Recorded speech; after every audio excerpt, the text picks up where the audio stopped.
Yeah, I don't reckon it actually is. All right, we're back in 3, 2, 1. You're watching GB24. Now, it's good news for Portal fans. There's a new entry in the award-winning puzzle series. This time, it's focusing on the most iconic part of the game, building bridges. A collaboration between Valve, the developer of Portal, and Clockstone Software, the developer of Bridge Constructor. The new game is surprisingly called Bridge Constructor Portal. PlayerUnknown's Battlegrounds, which has been played by over 25 million people over the past 9 months, has just been released. Version 1.0 brings with it a slew of new changes, most notably the number 1 before the number 0. Imagine if we could get away with pre-releasing an unfinished product. Isn't that what this is? And we're out. Well, Where's my coffee? you actually bought PUBG, or which I hate the name of, PlayerUnknown's Battlegrounds. It's called PUBG. That's what it's No, called. it's What the else acronym. is the name? You can't.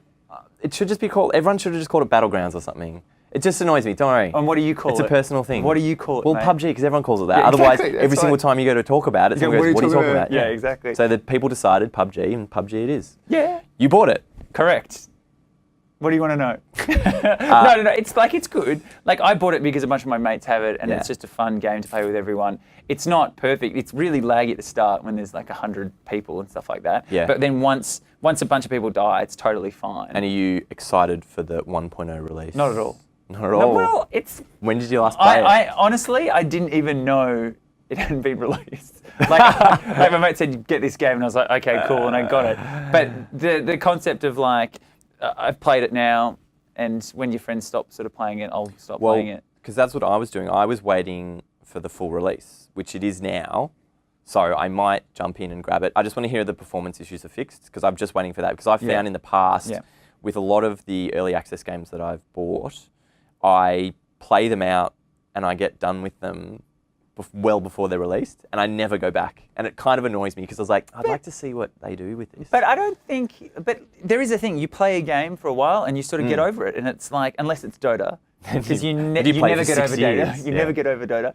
But most games, I sort of get to that natural lifespan of like, oh, cool, okay, I'm sort of done with that now. I agree with that, but I'd like that to be the real actual full game. Yeah, the actual game that you pay money for and that you actually have. Which is why when sometimes I play games well after release and there's a lot of mods for it, and I'm like, I don't know if I should install these or not, because I kind of want to see the vision. Pure game. Well, the vision of what the developers wanted you to have. Yeah. But like an example, I remember when I got Far Cry 3, I played it, I think I played it a little bit, and I was like, oh, maybe this mod, like it's like this total full-on mod that changes all these different settings and makes it way more interesting and a bit more difficult and stuff. And I was like, no, I'm going to do this because it sounds cool and sounds like a bit more of a challenge. And I really liked that version of it. And I didn't play the original because everything that was said in the mod notes, I was like, oh, that sounds like a better experience. It's just better and better. Yeah. Well, it's like if you jumped in to play TF2 now. Oh, yeah, like, it's nuts now. It's just hats and craziness. And so you'd be like, oh, wow, this game is like wacky and insane and weird and stuff. But when we started playing it at the start, it was just like, oh, no, it's just, this is really good 9 mechanics. classes It's just with like one weapon each. No hats. Yeah. Like, that was But that's the other thing that I like about games that are in early access. And TF2 is a bit different because they had these massive patches, you know, all the different updates, the different classes, and that was cool. And I feel that some early access games, you still get that experience because you're like, oh, here's this new big update, here's this cool new feature we're adding in, which is exciting, which is cool. Like I bought Dead Cells a few months ago, and that's the developers who made Rogue Legacy, and essentially it's like a platformer, it's like a roguelike one, so you do all these different runs and then you collect like different weapons and stuff that then... You're like a rogue, in the shadows? No, that's exactly what it is. Oh, is it a game where I get in the shadows and don't have to kill anyone? Yeah, I'll buy it. No, it's more actiony than that. Okay, but you collect these items so. And then they go into your sort of inventory of potential things that you could find in the next run.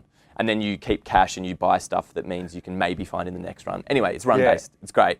And they've had really big content updates, and that's been exciting. And I go back to it because I was like, oh yeah, I should check that out because they've got these new items in it, or they rebalance this kind of stuff. And it's like, I think they need to have big chunky updates that are like, hey, here's some awesome new stuff that's significant, rather than this little gradual stuff of, oh, we got 5 extra frames. One thing I don't really like that's happened just recently this year was for consoles having these early access games actually be boxed and on shelves. So like Fortnite did it, and then PUBG's just done it. And I was like, I feel like for console players, that whole thing is you buy it and it works really That's well. it, yeah. And if you're going to sell a disc on a shelf, well, PUBG's not even a disc. If you're going to sell a code in a box, I don't think that's the right way to do it. I feel like, yeah, maybe sell it on, Xbox Live or PlayStation Store, but don't put it in a box. Just wait till it's released and then put it in a box. Yeah, but you know what that is? That's the old stocking stuffer. No, that is Christmas. Yeah. That is give them something that is in a box that you can wrap up and you can open and be like, it's not send them an email with this is your code. That's literally what that is. It's just PUBG get them in this case. Well, okay. But when you look at all those games that be released, if they're doing that, it's to get mum and dad to go down and buy them, to wrap up and put under the Christmas tree. That's why it's there. Yep. It's got that great window, that great breakdown. Yeah, that MA15 plus for their 13-year-old kid, just get it under the tree. My thought process is just, you have a game, you put it, like if you're doing any beta testing, you have it, you see if there's any crazy problems with it, and then you just go, okay, here's the game. And then you release it, you tweak those little things. To me, it's not something that you have to do for a year and go, oh, we'll just evolve it and we'll evolve it, and then when it gets to this point, then we'll release it. It's that nature of, let's just see if there's any game broken things and just try that. I think it's fine if it is smaller studios. Like the idea that, hey, maybe we need another 8 months, but we've run out of money. Can we start selling it now? That's the other thing. Like, do they actually need that money from those pre-releases to continue making the game or something like that? Because that would make sense with smaller sort of studio stuff like that. Because if you, like, the game is good, we know it's good, but we just need a little bit more to sort of get it and refine it and stuff like that. So we need some money coming in because we can't wait. Makes it more comfortable. Yeah, because the other thing of that is the Kickstarter thing where people, they go, we've got this cool idea for a game, it's this, but we can't make it until you guys pay for it. So pay for it now, we'll make it and then get it out. Yeah. Which is a bit putting the horse before the cart. No, cart before the horse. There's a cart and a horse. Yes, and ordinarily the horse leads the cart. Correct. So the phrase, the cart before the horse. Ride the cart down the hill with no horse. Full steam ahead.